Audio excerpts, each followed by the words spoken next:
Les marchés avec CMC Markets, trading de CFD sur action, Forex et indices. Salut, c'est Trado, content de vous retrouver pour la mise à jour de l'indice parisien. On va commencer par le coin des fondamentaux. Et contre toute attente, c'est plutôt mauvais, puisque nous avons d'une part eu une douche froide ce matin de la part de la Banque Centrale Européenne qui a dit qu'il était hors de question que les banques grecques refilent leurs dettes souveraines pour trouver des liquidités. Ça a jeté un grand coup de froid sur les marchés qui ont abandonné notamment le CAC près de 1% et avec les bancaires qui ont perdu 2-3% en début de journée. Mais finalement, les marchés se sont ressaisis. Et c'est pourtant pas les autres nouvelles qui ont apporté de l'eau au moulin des haussiers, puisque aux États-Unis, on apprend des inscriptions au chômage qui sont en hausse. Et l'entretien qu'il y a eu entre l'Allemagne et la Grèce aujourd'hui sur la renégociation de la dette a abouti à une fin de non-recevoir de la part de l'Allemagne, et selon un bon mot, ils ont annoncé qu'ils étaient simplement d'accord sur le fait qu'ils n'étaient pas d'accord. Et la seule bonne nouvelle est à prendre du côté de l'Union européenne qui finalement, selon les statistiques, devrait faire mieux que prévu avec un ajustement des prévisions de croissance à la hausse. Donc globalement, c'est mauvais. Mais voilà, les marchés veulent monter, donc on est monté. Alors, il faut reprendre les choses dans l'ordre. Tout d'abord, j'avais dit hier qu'il y avait une alerte à la turtle soup puisque on avait bon, je vais pas revenir sur ce que j'ai dit hier, mais globalement il y avait un risque d'attaque baissière, et cette attaque baissière a eu lieu et a été contenue ce matin. On a perdu près d'1%, mais on a rebondi très très vite, et là regardez, on vient au-dessus. Bon, c'est pas très significatif, mais voilà, si on veut être pointilleux, on voit que l'alerte aurait été levée si on repassait au-dessus du précédent plus haut. C'est chose faite, donc normalement, au sens strict, l'alerte elle est levée, donc plus d'alerte au turtle soup, et c'est ça qui est vraiment très déstabilisant. Pas déstabilisant au regard des figures techniques, puisqu'encore une fois, on avait un drapeau. Les drapeaux, normalement, ça se casse par le haut. On avait le non-croisement de MACD. On est en tendance super haussière. Donc là, rien d'anormal à ce que l'on monte, mais c'est simplement que les alertes une à une sont invalidées, les alertes baissières sont une à une invalidées, donc finalement on voit bien que le marché veut monter contre vents et marées. Et là nous avions un canal rouge. Bon, maintenant ça fait 2 clôtures au-dessus avec une alerte, une fausse sortie le 3 février, puis 2 clôtures au-dessus. Bon, il faut regarder la réalité en face, c'est haussier, on peut enlever cette résistance, et maintenant ce qui nous capte, c'est cette oblique là, Alors justement, si maintenant on veut regarder les prochains objectifs, donc on a cette oblique à passer, et on a également, alors là par contre on a besoin d'un tutoriel, je vais aller le chercher. Alors je tiens à revenir sur cette fameuse loi du retour à la moyenne mobile, parce que je ne peux pas faire sans. L'idée, c'est que lorsque vous avez les cours qui vont évoluer à la hausse ou à la baisse, il faut toujours regarder où se situe la moyenne mobile à 20 séances, parce que régulièrement on se rend compte qu'il va y avoir des retours sur cette moyenne mobile. En fait, c'est une loi mathématique, il y a un retour à la moyenne qui est systématique. Alors ça peut prendre plus ou moins de temps, mais il y aura toujours un retour à la moyenne mobile. Ça fonctionne également à la baisse. Lorsque les cours comme ça descendent longuement en dessous de la moyenne mobile, au bout d'un moment, il y a un retour à la moyenne mobile. Alors voilà un exemple ici, par exemple, vous voyez, les cours étaient en train de monter, ils ont monté très vite. Ils se sont affranchis de la moyenne mobile à 20 séances, mais à un moment ou à un autre, c'est inéluctable.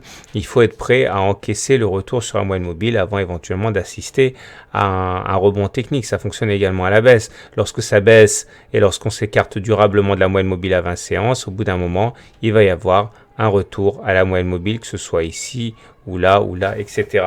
Donc, même si effectivement l'analyse technique dit que c'est haussier, il faut voir la moyenne mobile à 20 séances, elle est quand même éloignée, elle est ici, et on n'est pas venu la visiter depuis le 14 janvier. Alors on aura beau dire effectivement que l'analyse technique nous prévient qu'il y a un drapeau, que les indicateurs techniques sont haussiers, il faut faire le bilan de toutes les informations que l'on a, et la moyenne mobile à 20 séances, elle est là.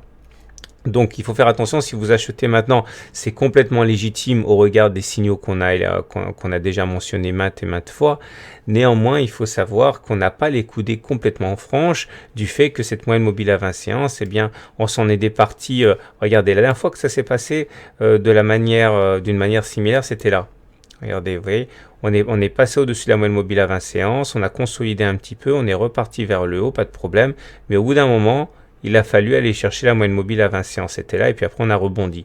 Ok, donc il faut savoir encore une fois que ça, c'est quelque chose qui va arriver d'une manière ou d'une autre. Donc globalement, c'est aussi à ce niveau, je ne change pas d'avis, mais je suis véritablement très embarrassé par ce non-retour à la moyenne mobile à 20 séances pour l'instant. Surtout qu'au niveau des indicateurs, une alerte chasse l'autre. Maintenant, on a une double divergence baissière, enfin c'est pas neuf, hein, mais je la signale maintenant, sur le momentum et sur le RSI, puisque les cours n'arrêtent pas de faire des plus hauts. Mais par contre, pas de plus haut sur le momentum, ni sur le RSI. Donc méfiez-vous, il faut rester quand même extrêmement prudent. Et la raison de cette hausse, vous l'avez vu, hein, d'une part sur le plan fondamental, c'est les injections. Et sur le plan hebdomadaire, je vous rappelle, hein, demain c'est vendredi, mais on est en tendance haussière. Hein, depuis qu'on a fait des pics ascendants et des creux ascendants, on est en tendance haussière, donc on a tendance à aligner les unités courtes sur les unités longues, donc c'est quand même très haussier. Voilà, je vous souhaite une bonne journée, je vous souhaite de bons trades, et je vous dis à tout de suite pour l'analyse de Orange, qui m'a été demandée de très nombreuses fois.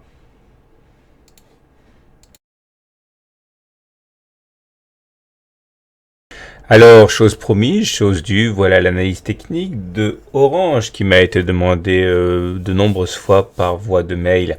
Alors là, il est vrai que sur Orange, il n'y a pas grand-chose à dire. La tendance est évidemment très haussière. Donc mon travail va consister essentiellement à vous indiquer quand il faudra commencer à s'inquiéter un petit peu. Voilà ce que l'on peut dire pour l'instant. Regardez, lorsque les creux sont descendants et que les pics sont descendants, enfin plutôt l'inverse, quand les pics sont descendants et que les creux sont descendants, on est en tendance baissière. Comme vous pouvez le voir, ça a été le cas jusqu'à 2013, mais à partir de juillet 2013, on s'est retrouvé dans la situation inverse, où les creux étaient ascendants, les pics étaient ascendants, et ils le sont encore. Donc à ce niveau, il n'y a pas de doute, on est en tendance haussière. Ça va pas nous apporter grand chose, il vaut mieux peut-être se focaliser sur Ichimoku qui aura pour avantage de montrer les seuils d'alerte. Alors Ichimoku se résume en détection de tendance à repérer la situation par rapport au nuage. Alors ça c'est le nuage, c'est la zone qui est verte ou bleue ici, et vous voyez que tant que l'on se maintient au-dessus du nuage, on est en tendance haussière. On a passé le nuage ici en septembre 2013, et depuis, eh bien, on s'est maintenu au-dessus du nuage. Les attaques ici ont été complètement contenues parce que le nuage a tendance à jouer un rôle de support en cas d'attaque baissière. Et vous comprenez aisément que tant qu'on se maintient globalement à aller au-dessus des 12, etc., et qu'on ne descend pas en dessous des 11,5, eh bien, on sera toujours en tendance haussière. Donc, la première alerte sérieuse sera donnée uniquement à partir du moment où, effectivement, on basculera en dessous du nuage. Vous voyez que cela laisse de la marge. Au regard des supports de court terme, il faudra également surveiller ici la Tenkan. La Tenkan, c'est la petite courbe marron ici. On voit qu'elle a tendance à jouer un rôle de support. Regardez notamment, ça a été le cas ici, ici et ici. Bref, lors des précédentes semaines, lors des dernières semaines de janvier. Et en tout état de cause, on peut compter sur cette Tenkan pour jouer au moins provisoirement un rôle de support. Regardez, ça fonctionne généralement bien, comme ici ou encore là. En tout cas, tant qu'on se maintient au-dessus, il n'y a pas d'alerte. Si jamais on devait casser la Tenkan, donc casser les 14,7 €, et bien là, effectivement, on aurait une alerte un petit peu plus sérieuse, puisqu'on devrait normalement être attiré vers la Kijun ici, qui est vers 13,1 €. Mais en tout état de cause, encore une fois, tant qu'on se maintient au-dessus de la Tenkan à 14,7 €, eh bien, on n'a aucun souci à se faire. Alors maintenant, basculons du côté de l'analyse technique pure. Donc l'analyse technique montre que là aussi il n'y a pas beaucoup de soucis à se faire. Regardez, si on regarde le MACD, il est au-dessus de son signal et il est positif. Il n'y a pas de divergence baissière. En fait, si on veut s'inquiéter un petit peu et chercher de bonnes raisons d'être un peu prudent, ce serait peut-être sur le momentum qui montre une divergence baissière. Regardez, on a fait des plus hauts sur orange, entre là et là, alors qu'en même temps, sur l'indicateur technique momentum, on n'a pas fait de plus haut, comme on peut le voir.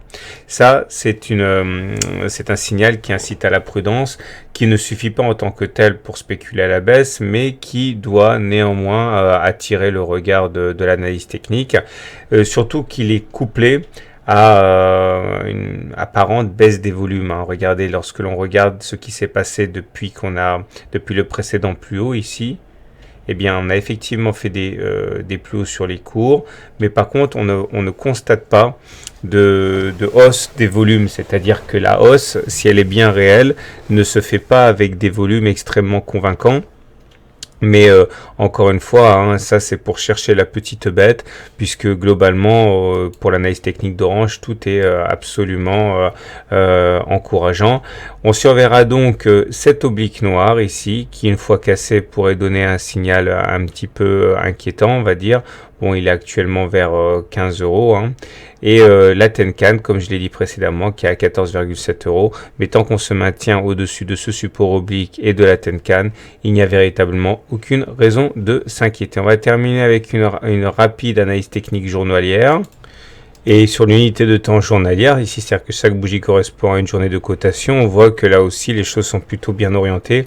On a évolué à l'intérieur de ce qu'on appelle ici un fanion. Regardez, c'est une sorte de mât comme ça, avec un triangle. Or, on sait que ces figures se cassent plus souvent par le haut que par le bas. Ça a été chose faite ici.